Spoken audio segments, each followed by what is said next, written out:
உடுமலை அருகே ராவணாபுரம் பகுதியில் தோட்டத்து வீட்டில் தனியாக வசித்து வந்த விவசாயி அருள்குமார் மற்றும் அவரது மனைவியை முகமூடி அணிந்த 4 பேர் கத்தி முனையில் மிரட்டி 45,000 ரொக்க பணத்தை கொள்ளையடித்து சென்றனர். அதிகாலை வீட்டின் முன் வந்த மர்ம நபர்கள் தம்பதியினரை மிரட்டி பீரோவில் இருந்த பணத்தை எடுத்ததுடன் செல்போனையும் சேதப்படுத்தி அவர்களை வீட்டுக்குள் பூட்டிவிட்டு தப்பி ஓடினர். பின்னர் அக்கம் பக்கத்தினர் தம்பதியினரை மீட்டனர். தகவல் அறிந்த தளி போலீசார் சம்பவ இடத்தில் விசாரணை மேற்கொண்டு மோப்பனாய் மற்றும் தடயவியல் நிபுணர்கள் உதவியுடன் ஆதாரங்களை சேகரித்தனர்.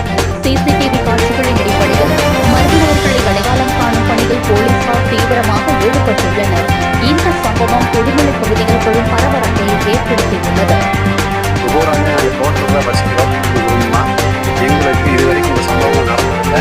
சிறிது காலமாக கொஞ்சம் தேவையில்லாத சம்பவங்கள் நடந்தது. நேற்று இரவு என் தோட்டத்துக்கு அருகாமையில் என் நண்பர்கள் 2 பேர் 4 பேர் கத்தி வச்சு உள்ள பணத்தை எடுத்துக்கிட்டு வேட்டைக்கு போயிருக்காங்க. எங்களுக்கு உயிர் குற்றவாளம் இல்லை, பாதுகாப்பு இல்லை. உடனடியாக இந்த கவர்மெண்ட் எங்களுக்கு உடனடியாக பாதுகாப்பு